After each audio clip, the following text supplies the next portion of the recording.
এই হলো deadline communications private limited. আপনারা দেখছেন এক্সপ্রেস নিউজ, খবর নেয়, খবর দেয়।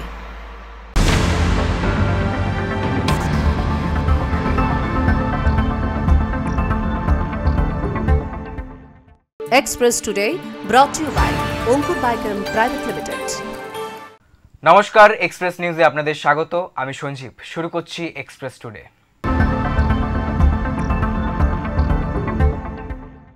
রাজনৈতিক আক্রোশের জের, গভীর রাতে ধানের গোলায় আগুন, পুড়ে ছাই প্রায় 4 বিঘে জমির ধান।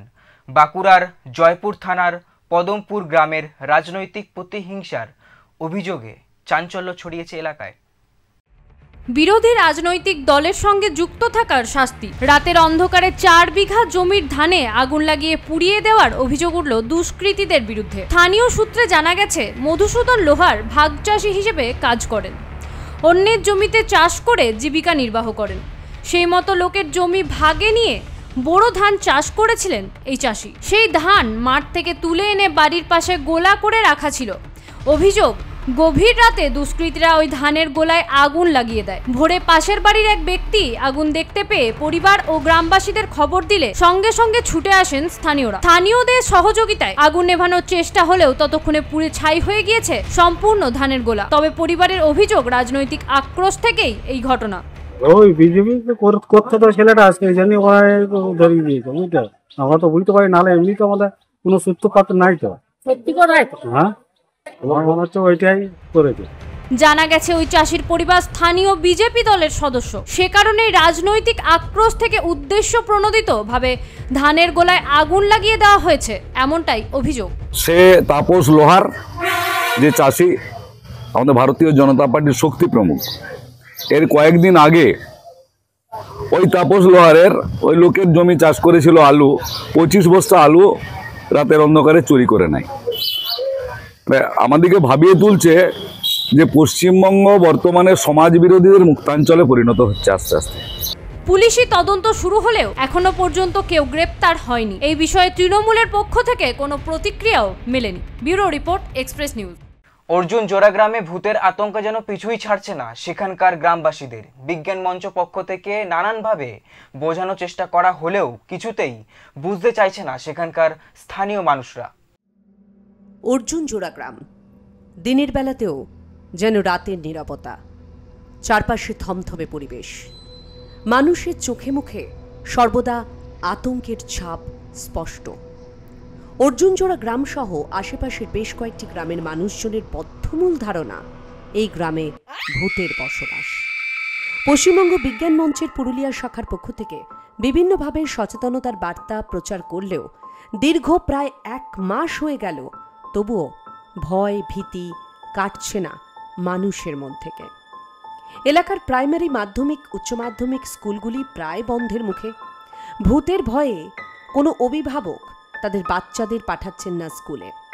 দীর্ঘদিন এইভাবে চলতে থাকলে বাচ্চা ছেলে মেয়েদের পড়াশোনার পাঠ একেবারে শিখে উঠবে। কিন্তু সত্যিই কি ভূতের অস্তিত্ব আছে এই গ্রামে? স্থানীয় মানুষের একাংশের দাবি, কেউ বা কারা গ্রামে এই গুজব ছড়িয়েছে, যা বিশ্বাস করেছে সাধারণ মানুষ। কিন্তু এখনো পর্যন্ত কেউ কখনো অস্বাভাবিক কিছু দেখেনি। মনে হচ্ছে তো ভূত তো নাই এখানে, তাহলে কি হতে পারে? এইরকম হয়তো মানুষের একটা আতঙ্ক সৃষ্টি হয়ে গেছে। এই জায়গাটা পাইরালেই তার হয়তো একটা ডর লাগছে। আতঙ্কটা হলো কিভাবে? হয়তো আতঙ্কটা এইভাবেই মানুষে ছড়িয়ে দিয়েছে গল্প বলে বলে। কেন? যে এইখানে ভূত আছে, এইখানে আমাকে ধরিয়েছিল, তাতে লাভটা কি? নুচিয়ে দিল। এবার তাদের কি লাভ হচ্ছে না হচ্ছে সেটা তাদের ব্যাপারটা। আমি তো বুঝতে পারছি যে এইখানে ভূত নাই। 3-4 বার এটা দিয়ে আপ এন্ড ডাউন করছে, আজ পর্যন্ত কিছু দেখি নাই। রাতেও দিনও 24 ঘন্টা আমরা টাইম ঠিকান নাই, আসা যাওয়া করছি, এখনো কোনো দেখি নাই। এটা লাভ তো কিছু নাই, ক্ষতি আছে। হুড়া ব্লকের কেশরগড় অঞ্চলে অবস্থিত অর্জুন জোড়া উচ্চ বিদ্যালয় সহ একাধিক স্কুলের ছাত্রছাত্রীর পরিসংখ্যান কমছে দিনের পর দিন। ফলে ক্ষতিগ্রস্ত হচ্ছে গ্রামবাসীরা। এখন দেখার, কবে গ্রামবাসীরা বুঝবেন এবং কবে তাদের মন থেকে ভূতের আতঙ্ক কাটবে। পুরুলিয়া থেকে ভরত মাহাতোর রিপোর্ট, এক্সপ্রেস নিউজ। অপারেশন সিন্দুরের মধ্যে দিয়ে ভারতের জয়গান প্রতিষ্ঠা করেছে ভারতীয় সেনা। তাদের সাফল্যকে সম্মান জানাতে বাঁশবেড়িয়া তিরঙ্গা যাত্রা কর্মসূচি। বাঁশবেড়িয়ায় অনুষ্ঠিত হলো এক বিশেষ তিরঙ্গা যাত্রা, যার আয়োজনে ছিলেন এলাকার বিশিষ্ট সমাজসেবী দেবব্রত বিশ্বাস। অপারেশন সিঁদুর নামক ভাবনাকে কেন্দ্র করে এই পদযাত্রা শুরু হয় বাঁশবেড়িয়া কলবাজার থেকে এবং তা শেষ হয় বাঁশবেড়িয়া ফুটবল খেলার মাঠে। বিশাল এই তিরঙ্গা যাত্রায় অংশ নেন ধর্ম বর্ণ নির্বিশেষে সকল সম্প্রদায়ের সাধারণ মানুষ। তিরঙ্গা যাত্রার শুরুতে লাল বাহাদুর শাস্ত্রীর মূর্তিতে মাল্যদান করে পদযাত্রা শুরু করেন তারা। পদযাত্রার মূল উদ্দেশ্য ছিল ভারতের বীর সৈনিক ও শহীদদের সম্মান জ্ঞাপন এবং দেশের ঐক্য ও গর্বের বার্তা ছড়িয়ে দেওয়া। এই কর্মসূচি কাশ্মীরের পেহেলগাঁওতে ঘটে যাওয়া হামলা এবং সেই ঘটনায় নিহত নিরীহ নাগরিক ও সন্ত্রাসবাদীদের হাতে নিগৃহীতা নারীদের কথা বলেছেন। বিএসএফ শেখ ইমতিয়াজ মারা গেছে, অফিসার মন্টু আলী শেখ মারা গেছে, আমাদের সেনাবাহিনীর জওয়ানরা মারা গেছে। তো এই দেশ আমাদের সবাইকার, সেকুলার দেশ। এবং এই মিছিলে দেখবেন আপনারা হিন্দু মুসলিম সমস্ত আমরা সবাই রাষ্ট্রবাদী, আমার সংখ্যালঘু ভাইয়েরা, মনোহর ভাই আছে এখানে, পান্ডুয়া থেকে কামালরা আসছে এবং আমরা সবাই, রাকেশরা আসছে আমাদের কলকাতার লিডার, স্টেটের লিডার, আমরা সবাই মিলে এই পদযাত্রা আজকে আমরা করছি। একটা বিভাজন করবে কিন্তু তারা ব্যর্থ হয়েছে। তারা দেখেছে আমাদের ভারতবর্ষের সমস্ত জাতি ধর্মের মানুষ দেশের লড়াইয়ের সময় আমরা সবাই এক জায়গায় এবং প্রত্যেকে আমরা রাষ্ট্রবাদী মানুষ। এই যাত্রায় উপস্থিত ছিলেন বিজেপি নেতা রাকেশ সিং। তিনি প্রধানমন্ত্রীর নেতৃত্বে পরিচালিত অপারেশন সিঁদুরের সাফল্যের সঙ্গে দেশের সেনাবাহিনীদের বীরত্বের কথা তুলে ধরেন। लेकिन भारतवर्ष में भी सिंदूर ऑपरेशन का जरूरत है, इसलिए कि यहाँ भी लोग ऐसे लोग हैं जो कि इसके खिलाफ में आवाज उठा रहे हैं शांति के नाम पर। এই তিরঙ্গা যাত্রার নিরাপত্তায় ছিল বিশাল পুলিশ বাহিনী। তবে এই কর্মসূচি শুধু একটি পদযাত্রা নয়, এটি ছিল ভারতের আত্মবিশ্বাস, ঐক্য এবং শক্তির এক গর্বিত বহিঃপ্রকাশ। Bureau report, express news. সূর্যমুখী চাষ মেটাচ্ছে ভোজ্য তেলের চাহিদা।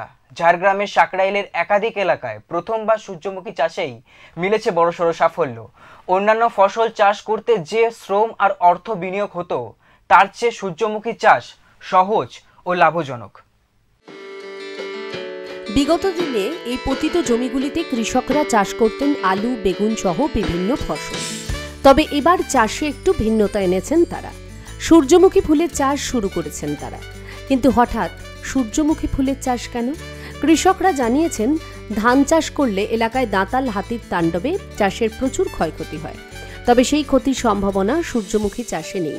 সর্বোপরি এই চাষের ফলে ভোজ্য তেলের চাহিদাও মিটছে। সূর্যমুখী চাষের যা দেখলাম, অধিক ফলনও আছে এবং লাভও প্রচুর। তাতে আমরা এই সূর্যমুখী চাষটা বেছে নিলাম। তো এখানে হাতি আসলেও সূর্যমুখীর বাগানে হাতি ঢোকে না। ওই ধান চাষে দিয়ে আর অন্য সবজির উপর দিয়ে চলে যায়, আর সূর্যমুখী দেখলেই ওখানে হাতি যায় না। একদিকে দিগন্ত জুড়ে জমির পর জমিতে সূর্যমুখী ফুলের নয়নাভিরাম সৌন্দর্য, অন্যদিকে এই চাষ থেকে লক্ষ্মী লাভে স্বভাবতই খুশি কৃষকরা। তার উপর খুব বেশি পরিশ্রমও করতে হয় না এই চাষে। বাজারেও এই ফুলের বীজ থেকে তৈরি তেলের চাহিদা ও দাম পাওয়া যায় ভালোই। সূর্যমুখী চাষের পাশাপাশি আলু, বাদাম আরও 2-3 রকমের সাথী ফসলও চাষ করছেন তারা। এক কথায় জমিতে একের ভেতর আরও কয়েকটি ফসলের আবাদ করা হচ্ছে। ফলে হাতির হানার কারণে ধান চাষে যে ক্ষতি হয়েছিল, তা সূর্যমুখী চাষ করে অনেকটাই পোষানো গেছে বলেও জানিয়েছেন কৃষকরা। লাভ তো আছে সূর্যমুখী। তোমার এই তেলের দাম ধরো এই 200 টাকা লিটার, যদি কমসে কম বিঘায় তোমার আসে তাহলে হবে, লাভটাই হবে। সূর্যমুখী তো খেতে পারেনি ওরা, তার জন্য ধান তো মেড়ে চটে মানে শুঁড়ের মধ্যে সব কিছু করে দেয় ওরা, তার জন্য সূর্যমুখী চাষ করা হয়। সূর্যমুখী ফুলের বীজ থেকে তৈরি তেল বাজারের অন্যান্য তেলের চেয়ে ভালো মানের ও কোলেস্টেরল মুক্ত, আর এর পুষ্টিগত গুণ অনেক বেশি। ফলে সূর্যমুখীর তেলের দামও বেশি। বাণিজ্যিকভাবে সূর্যমুখীর আবাদ বাড়াতে কৃষকদের নানা ধরনের পরামর্শ ও সহায়তা দিচ্ছে কৃষি বিভাগ। আর্থিক যেমন উপার্জন হবে, সেমন তেলের চাহিদাও মিটবে। তার জন্য আজকে আমরা বলেছি যে সবাই সূর্যমুখী চাষ, বাদাম চাষ এবং সূর্যমুখী ফুলের চাষ করুন, দিলে আমরা ভোজ্য তেলের চাহিদা মিটবে। তার জন্য আমি কৃষক থেকে কিছু মানুষকে দিয়েছি বীজ। সহায়তা পেয়ে ও ভালো লাভের মুখ দেখে কৃষকরাও চাষ করতে আগ্রহী হচ্ছেন। বর্তমানে ব্যাপক হারে সাড়া পাওয়া যাচ্ছে এই চাষে। তাই কৃষকরা আগামীতে জেলা জুড়ে অন্যান্য ফসলের সঙ্গে সূর্যমুখী চাষে আগ্রহী হবেন বলে মনে করছেন সকলেই। ঝাড়গ্রাম থেকে শঙ্কর বারিকের রিপোর্ট, এক্সপ্রেস নিউজ। এক্সপ্রেস টুডেতে নিয়ে নেব একটি ছোট্ট বিজ্ঞাপন বিরতি। বিরতির পর ফিরে আসছি।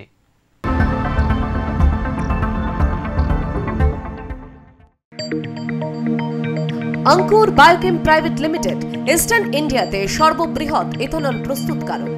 এছাড়াও extra natural alcohol, Indian made foreign liquor, নুন তৈরিতে কয়েক কদম এগিয়ে। আবাসন থেকে স্পঞ্জ আয়রন সবখানে সবার আগে এই সংস্থার চেয়ারম্যান মিস্টার মহেন্দ্র শর্মার সুদক্ষ পরিচালনায় দৃষ্টান্ত স্থাপন করেছে অঙ্কুর বায়োকেম প্রাইভেট লিমিটেড। অঙ্কুর গ্রুপ, ধুবি, ধানবাদ, ঝাড়খণ্ড 828205। ফিরে এলাম বিজ্ঞাপন বিরতির পর। আপনারা দেখছেন এক্সপ্রেস টুডে।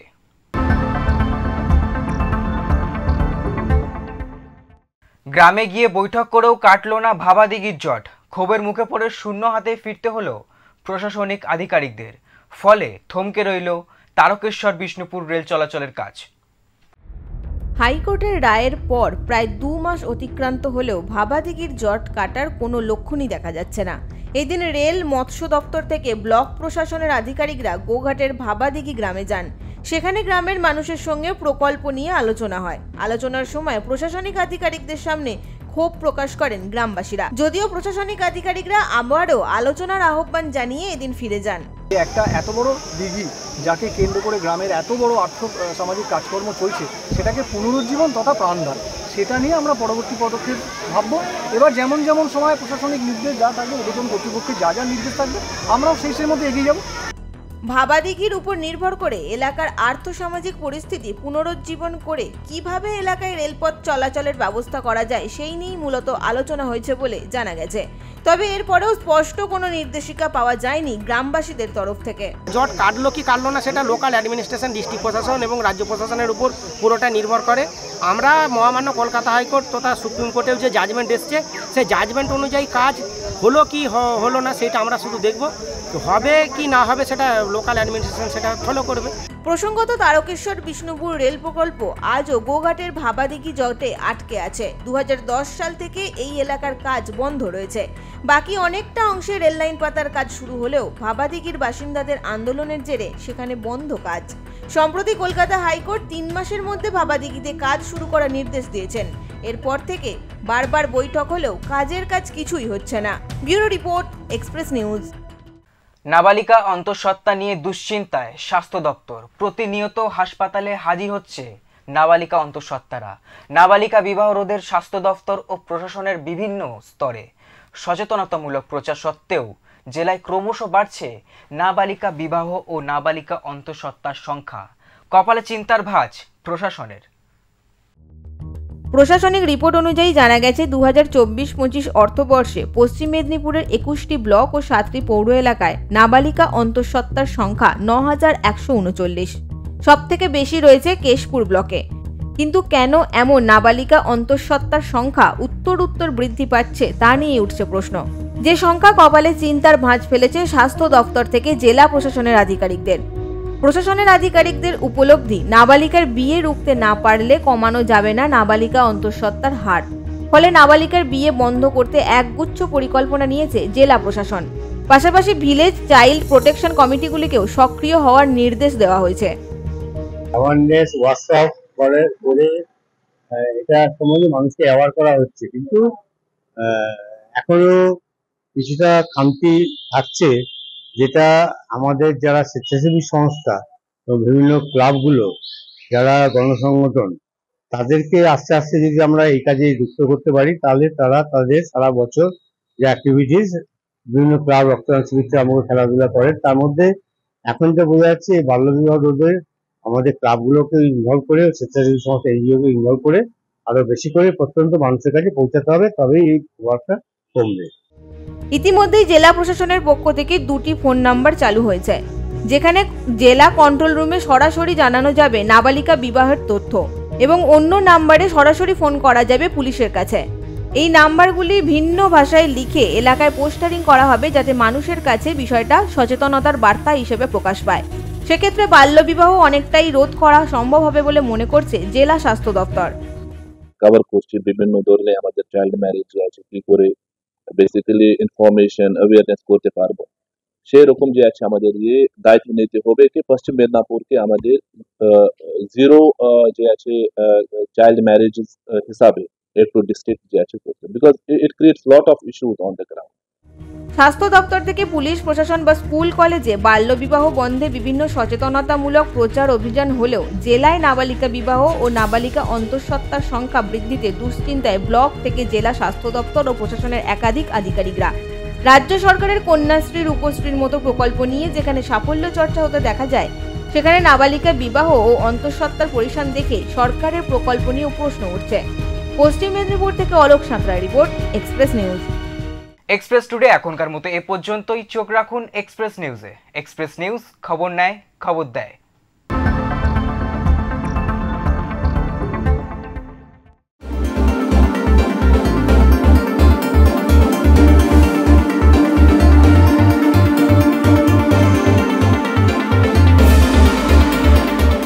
আগামী 10ই জুন ওনাদের 24 বছর পূর্তি উপলক্ষে ওনাদের সৃজনীতি অনুষ্ঠান হবে, তাই আপনাদের পক্ষ থেকে এবং আমি ওনাদেরকে অভিনন্দন জানাই। তাদের এই প্রত্যেক বছর ওনারা এই প্রোগ্রামটা করেন, এই প্রোগ্রাম খুব ভালো হবে এবং পুরো আপনাদের যে পরিবার, যে নিউজ এক্সপ্রেস নিউজের পরিবার, তাদের সবাইকে এই শুভেচ্ছা জানাই তাদের এই 24 বছর পূর্তির জন্য।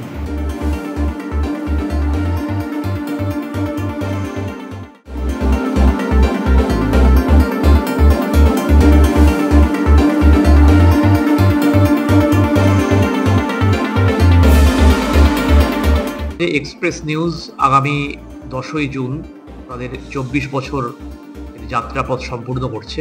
ঝাড়গ্রাম মহকুমা প্রশাসনের তরফ থেকে অনেক শুভেচ্ছা।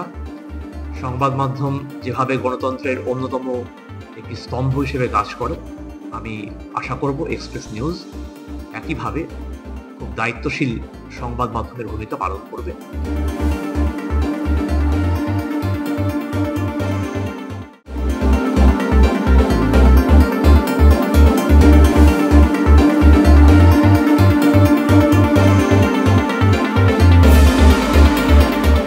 এক্সপ্রেস নিউজকে আপনাদের 24 বছর পূরণ হয়েছে, ওটার জন্য আমি আপনাদেরকে অভিনন্দন জানাতে চাচ্ছি। আপনাদের স্টাফ, আপনাদের ভিউয়ার্স সবাইকে আমি কংগ্রাচুলেট করতে চাচ্ছি।